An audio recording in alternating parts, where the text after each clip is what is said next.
तर्क के आगे लठ भेदवाद और आम्बेडकरवाद में टकराव उत्पन्न हो चुका है। अब एक दूसरे को समाप्त करने पर उतारू हो गए हैं।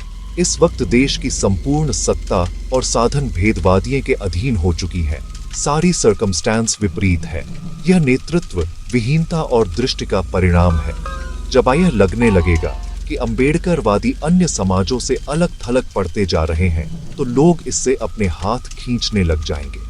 जिन्हें अब तक के हालात के कारण दिखाई नहीं दिए, उन्हें आगे भी दिखाई नहीं देंगे। ओछे लोगों का साथ करोगे तो हानि ही उठाओगे। भारत में फैसले तर्कों से नहीं, लट्ठों से होते हैं। आम्बेडकरवादियों के पास तर्क तो है, पर लठ नहीं है। जब तक तर्क के पीछे लठ की शक्ति नहीं होगी, तर्क हारता जाएगा। यह अतीत में भी होता रहा है, अब भी हो रहा है, आगे भी होता रहेगा। सो तर्कों के मुकाबले में एक लठ जीत जाता है। क्यों? क्योंकि तर्क लठ के मुकाबले में कोमल है, सूक्ष्म है। भाव तर्क के आगे कोमल है, तर्क लठ के आगे कोमल है। लठ तलवार के आगे कोमल है, तलवार पिस्टल के आगे कोमल है। इसी तरह भौतिक जगत की श्रृंखला आगे बढ़ती जाती है। लठ तर्क को तो काट नहीं पाता, पर तर्क करने वाले को नष्ट कर सकता है।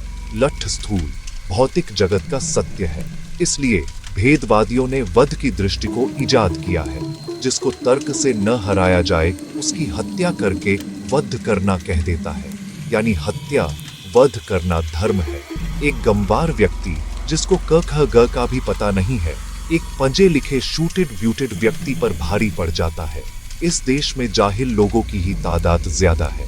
ये लठ की ही भाषा समझते हैं।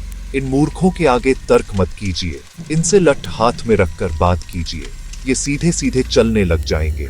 ध्यान हमेशा यह रहे कि हमारा लठ हमारी और अन्यों की सुरक्षा के लिए है, किसी पर रोब झाड़ने के लिए नहीं है।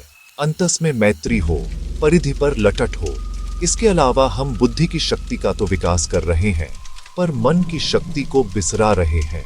बुद्धि की शक्ति के पीछे यदि मन की शक्ति नहीं होगी, तो बुद्धि की शक्ति काम ही नहीं कर पाएगी।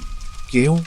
क्योंकि मन बुद्धि का अगवा है, मन ही प्रधान है। जिस दिन आम्बेडकरवादी समाज तर्क शक्ति के पीछे लठ की शक्ति को लेकर खड़ा हो जाएगा, उस दिन भेदवादी आपसे समझौता कर लेगा। हम अभी जमीनी सच्चाई से कोसों दूर हैं।